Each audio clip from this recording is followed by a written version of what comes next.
That's what a reckoning sounds like.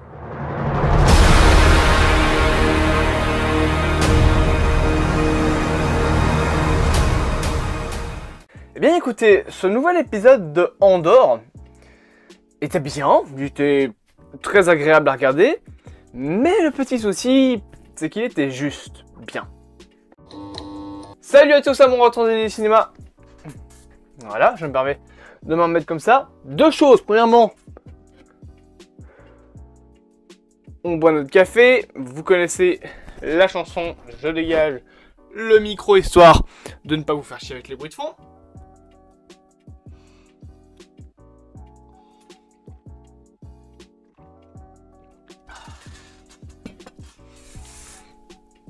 C'est quand même vachement bon le café.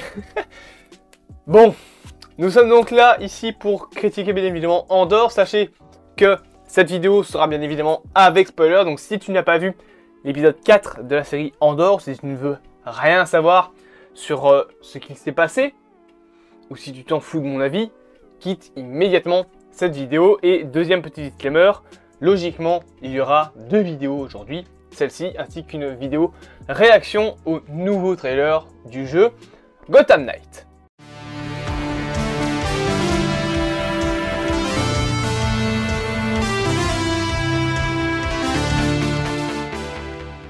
J'ai un petit souci avec cet épisode, et en fait avec l'ensemble de la série Andor.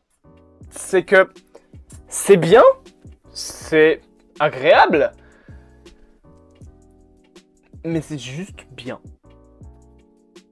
Alors, il y a de bonnes idées, hein. Par exemple, au niveau de la mise en scène, on retrouve des petits essais, on a des grands plans assez larges, on a de très très beaux décors, notamment des thématiques, par exemple le gris et le blanc pour l'Empire, et des couleurs assez désaturées, assez tristes pour les rebelles, qui, d'après moi, nous remontent un petit peu au fait que les rebelles, c'est la merde, ils sont une petite vingtaine seulement à ce moment-là, qu'ils veulent vraiment détruire l'Empire, mais que en général, ils n'y arrivent pas, ils n'arriveront actuellement à rien, parce qu'ils sont sans espoir, c'est un petit peu la merde de leur côté.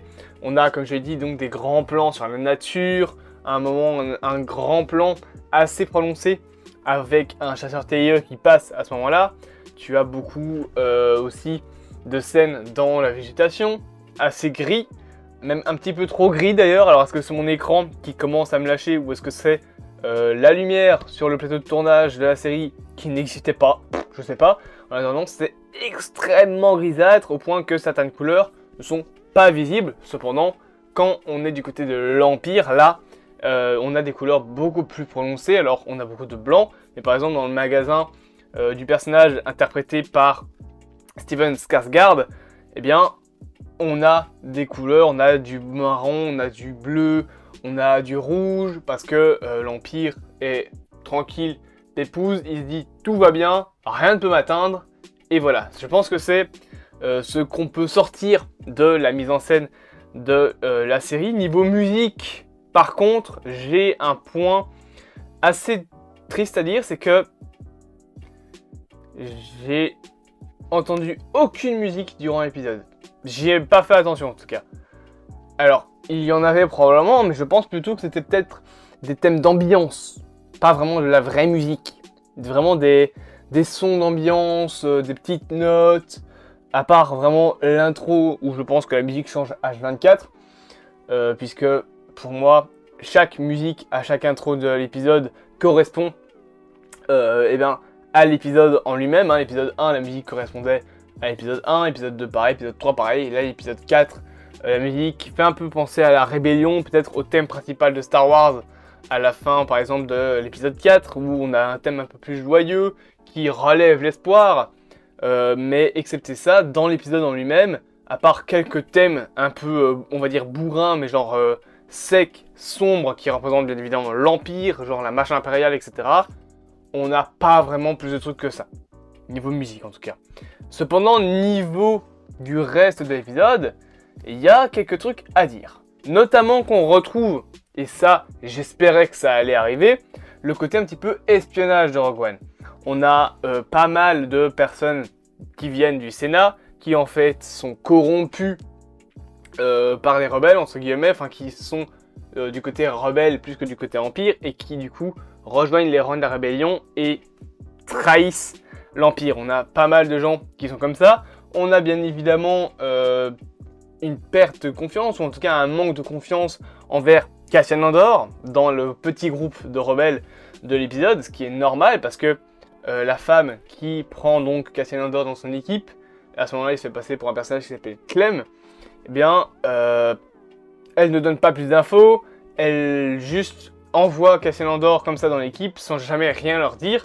Et par contre on a beaucoup de moments où elle dit non mais tu sais très bien à d'autres personnages que c'est la merde, qu'on n'est pas assez, qu'on est en sous-effectif. Donc tu sens vraiment que les rebelles sont pas sereins, qu'ils savent très bien que s'ils font rien, s'ils attaquent là maintenant, ils vont se faire éclater leur gueule. D'ailleurs le plan des rebelles pour attaquer l'Empire, même Cassian Andor le dit, est un petit peu farfelu et un petit peu bancal. Tu sens que il n'est pas sûr que lui ça va fonctionner, hein. Il le sent que il y a des couilles dans le potage. Donc oui, il y a quand même ce côté un petit peu espionnage que j'avais espéré franchement revoir dans cet épisode. D'ailleurs, petit aparté, mais on nous parle des Stormtroopers dans la série. Alors pourquoi je fais cette petite aparté? Parce que, à moins que dans l'univers on va dire de Star Wars, les Stormtroopers au début avaient des armures de clones, on a vu dans les trailers de Andor des soldats clones de seconde phase qui étaient encore de fonction. Alors peut-être que les Stormtroopers à ce moment-là ne sont pas complètement fonctionnels, hein, qu'il y a encore quelques soldats clones, voire une grande partie de soldats clones qui sont là, et que vraiment les Stormtroopers à ce moment-là c'est encore l'élite des soldats, hein, et que les clones c'est de la chair à canon. Mais autre que ça, voilà, on a cette notion de Stormtrooper qui est déjà là, alors que dans le trailer, donc dans les futurs épisodes, il y a encore des soldats clones. Alors est-ce que les clones sont toujours présents, ou alors est-ce que les Stormtroopers au début avaient l'armure clone? Je pense pas, je pense qu'ils avaient directement leur armure qu'on voit dans Star Wars 4. Mais bon, la technologie peut évoluer, hein, il se passe quand même, je pense, une vingtaine d'années entre Rogue One, enfin entre l'épisode 3 et l'épisode 4, donc les clones ont peut-être évolué, peut-être que les soldats ont évolué, et qu'au final ce serait peut-être un flashback, les fameux soldats clones qu'on a vus. Autre que ça, les personnages en eux-mêmes, tu vois qu'ils sont pas à leur aise. Genre, les soldats, les rebelles, sont tous dépéris, ils savent pas quoi faire. Steven Skarsgård est sûr de lui. En même temps, tu sens qu'il sait que c'est la merde. Il essaye de rallier plusieurs personnes de l'Empire de son côté. Et on ressent un petit peu un côté qu'on avait notamment dans une autre série, absolument rien à voir, hein, mais qui était une série qui s'appelle donc Tchernobyl, où en gros dans la série ça se passe en URSS. L'URSS était un pays extrêmement surveillé.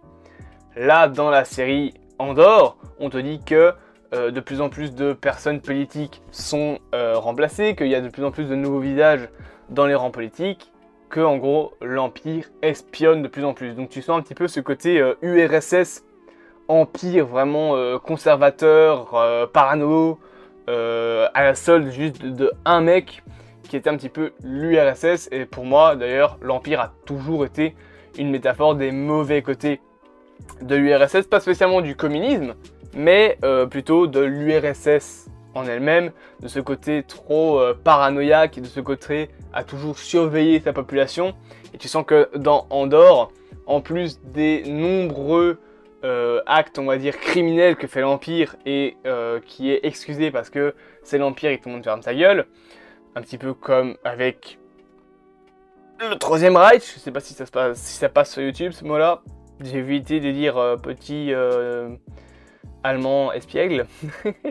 Mais voilà, on a aussi ce côté qui est un petit peu dans la réalité, hein, c'est des points qu'on a déjà vus dans la réalité, tout ce côté espionnage, ce côté un petit peu, on va dire, guerre 40-45 et guerre froide, où vraiment tout le monde s'espionnait, tout le monde était renfermé sur lui-même, tous les pays contrôlaient leur population, cachaient leurs problèmes, disaient non non tout va bien, en réalité le peuple crevait de faim, et tu ressens ça dans la série Andor, et je pense que c'est un bon point de la série. Alors on peut critiquer ça en disant que ça s'inspire de faits qui sont tristes malheureusement, puisque c'est des choses qui sont arrivées dans la réalité. D'un autre côté, ça donne un bon point à la série, ce côté espionnage, ce côté vraiment tout le monde est observé, tout le monde est épié par l'Empire, tout le monde est à la solde de l'Empereur contrôle tout, l'Empereur est tout puissant. Tout ça, tu le ressens vraiment, les personnages, tu sens qu'ils sont vraiment pas du tout à leur aise. Et c'est un point que personnellement, j'apprécie, qui peut être peut-être un petit peu chiant pour certaines personnes, dans le sens où ça donne une série très sombre, très plate, niveau, on va dire, émotion. Actuellement, il s'est pas vraiment passé grand-chose, à part une scène d'action avec des soldats clones, des soldats de l'Empire, il s'est pas passé grand-chose de plus. On a quelques phases en vaisseau, mais qui sont très courtes. Et excepté ça, l'épisode 4 et finalement les 4 premiers épisodes, c'est beaucoup de blabla. Donc voilà, concernant maintenant les personnages, j'ai quand même quelques petits détails à redonner, notamment concernant le personnage de Cassian Andor.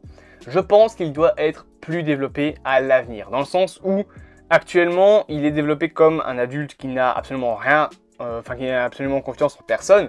Ça relie bien évidemment l'ambiance principale de la série, mais son passé est sous-développé. On ne voit que dalle de son passé. On voit quelques événements avec sa mère adoptive, sa tribu d'origine, etc. On sait que de base, il recherchait sa sœur. D'ailleurs, je viens de percuter un truc, c'est que le mec, de base dans la série, cherchait sa sœur. Là, il s'est barré avec les rebelles.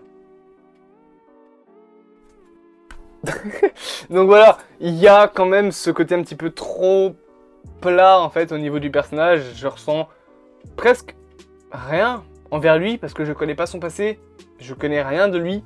Alors, encore une fois, peut-être que c'est voulu, ça oui, mais par exemple, je suis beaucoup plus attaché, après c'est peut-être parce que j'adore l'acteur, au personnage de Stellan Skarsgård. Acteur d'ailleurs que j'ai, je le précise, découvert dans l'excellente série Tchernobyl dont je vous ai parlé, que je vous reconseille, elle est disponible je pense sur HBO Max. Mais donc, le personnage de Stellan Skarsgård, excusez-moi, contrairement au personnage, on va dire un petit peu délaissé de Cassian Andor, Stellan Skarsgård est un vieil homme optimiste qui veut frapper un grand coup sur l'Empire, qui veut vraiment le faire chuter, et il s'en donne les moyens financiers et humanitaires. Donc, Andor, d'un côté, est vraiment représenté comme la jeunesse désabusée, qui a plus confiance en personne. De l'autre côté, Stellan Skarsgård est l'homme qui a encore confiance, qui veut vraiment tuer l'Empire. Entre guillemets, tuer l'Empire, vous m'avez compris. Cependant, il y a encore peut-être un petit défaut de la série. J'en ai parlé avec la réalisation, c'est la désaturation de la couleur. Il y a un moment où il faut peut-être pas exagérer. Alors, ok, ça relie bien l'ambiance thématique de la série avec ce côté en sombre, en noir et blanc. Enfin, pas en noir et blanc, mais en désaturé. Toutes ces couleurs sont ternes parce que c'est la tristesse de l'Empire, de vivre dans l'Empire. Mais il y a un moment où il faudrait peut-être trouver un juste milieu entre les couleurs désaturées de Walking Dead et Werewolf by Night, quoi. Parce qu'il y a vraiment certaines scènes de Andor, j'avais l'impression que c'était du noir et blanc.